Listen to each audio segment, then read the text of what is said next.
Hey y'all, Azim here. We are looking at a coxal bone, C-O-X-A-L, coxal. Coxal in Latin means hip. I know we want to call this the pelvic bone, but that's not quite accurate. It forms part of the pelvis. When we say pelvis, we're talking about one coxal bone, the sacrum and coccyx, and another coxal bone. So really there's 4 bones in total that make up your pelvis. Right coxal bone, sacrum, coccyx, left coxal bone. That altogether is the pelvis. And the pelvis forms a cavity which protects internal organs. When we say coxal bone, it's just this one bone. And in reality, the coxal bone, at least it used to be, the coxal bone used to be 3 separate bones early in development. The 3 bones of the coxal are the ilium, which forms this larger, flatter part, the ischium, which forms a more posterior part right here, and the pubis, which forms this pointy part that goes anteriorly and inferiorly. So you can see that in the context of a pelvis. The pubis is anterior. Here's the pubic symphysis, that fibrocartilage. Pubis, ischium is back here, and then ilium is the big, wide, flat part with a wing. That's the ilium, I-L-I-U-M.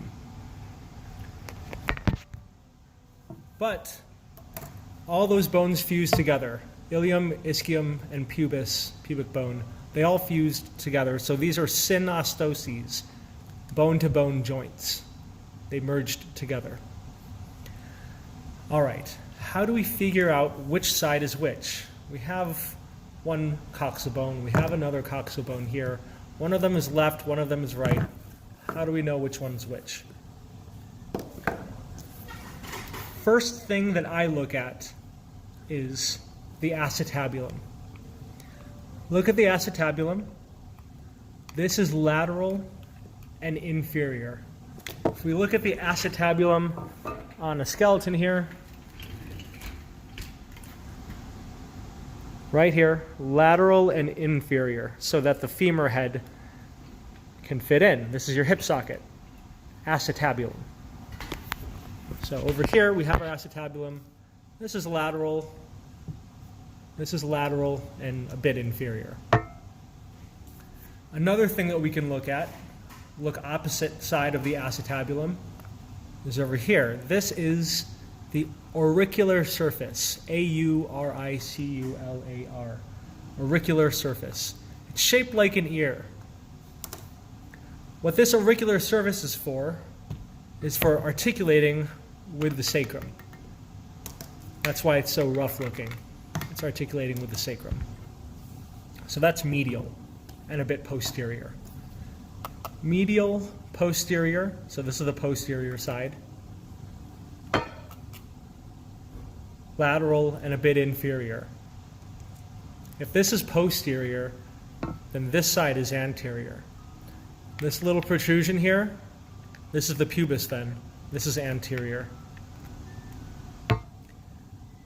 If this is anterior, we're looking from a superior view now. This crest is superior. This is the iliac crest. This is the iliac fossa.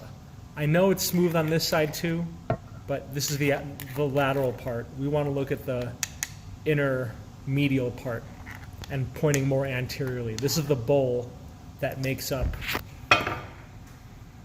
your pelvis, right here, your false pelvis. So this is anterior.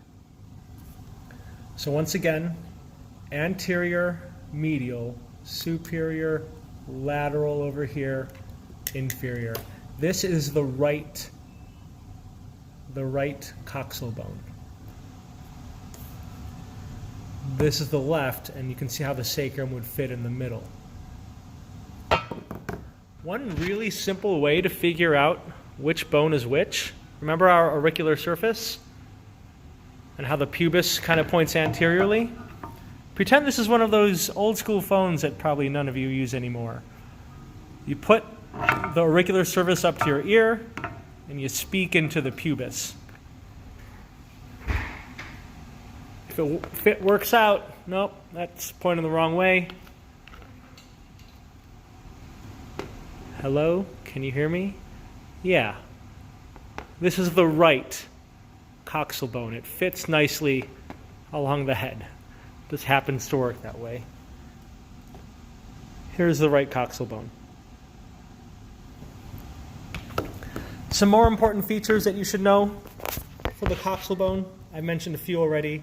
Iliac crest, auricular surface, acetabulum. The acetabulum is the junction between all three bones, ilium, ischium, pubis. This big hole, this is a big hole for nerves and blood vessels. This is the obturator foramen. Obturator foramen. Once again, this is the right coxal bone. Here's the pubis. If we go up from the pubis, we see this bump here. This is the anterior side. This is the anterior, and compared to this one, it's inferior. The anterior, inferior, iliac spine. Anterior, inferior, iliac spine. AIIS. Anterior, inferior, iliac spine. We go to the next one. It's a bit superior to this, so this is the anterior, superior, iliac spine. ASIS. Anterior, inferior, iliac spine. Anterior, superior, iliac spine. Iliac crest. Iliac crest. Now we're getting to the posterior side, and we can see two bumps again. This is the posterior, superior, iliac spine. Anterior, superior, posterior, superior, iliac spine. Posterior, inferior, iliac spine. This big thing here, that's the greater sciatic notch. This thing here, that's the ischial spine. This is the ischial spine. We've gone from the ilium now down to the ischium. So the greater sciatic notch is the transition between the ilium and the ischium. Greater sciatic notch, ischial spine. From the ischial spine, this is the lesser sciatic notch. And then this rough bump back here, this is your sits bone. When you sit down, like put your knees up and you sit down, you can feel your bone touching the ground. That's this. This is called the ischial tuberosity. Ischial tuberosity, your sits bone.